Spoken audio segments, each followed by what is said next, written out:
Welcome back to our channel. If your iPad keeps restarting, gets stuck during an update, or suddenly shows update errors, entering recovery mode is usually the fastest way to fix it. So today, I'm gonna show you how to put any iPad into recovery mode in under a minute, whether it has a home button or not. Method 1. Enter recovery mode manually.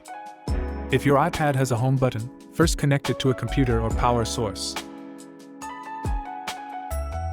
Then press and hold both the home button and the power button at the same time. Keep holding until the iPad force restarts and enters recovery mode. Super simple. If your iPad does not have a home button, also connect it to a computer or power source first. Then press volume up. Press volume down. And hold the power button until the recovery mode screen appears. That's it. The whole process takes less than a minute. But if your iPad buttons are unfortunately not working, then you'll need a one-click recovery mode tool instead.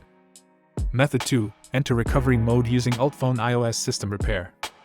Ultfone iOS System Repair is a third-party tool designed to fix iOS system problems. It can help your iPhone and iPad enter or exit recovery mode with just one click, supports almost all device models. On top of that, it can repair more than 150 different iOS system issues. The whole process is beginner-friendly and really easy to use. I've already put the download link in the description below. First, connect your iPad to the computer. Then open Ultfone on your PC or Mac. In the bottom left corner, you'll see the recovery mode panel. Simply click enter, and your iPad will automatically enter recovery mode after a few seconds. And if you want to exit recovery mode later, just click exit, and the iPad will restart and return to normal automatically. Honestly, if your iPad is completely frozen or buttons stop responding, this is probably the easiest method to try. If you found this helpful, don't forget to subscribe.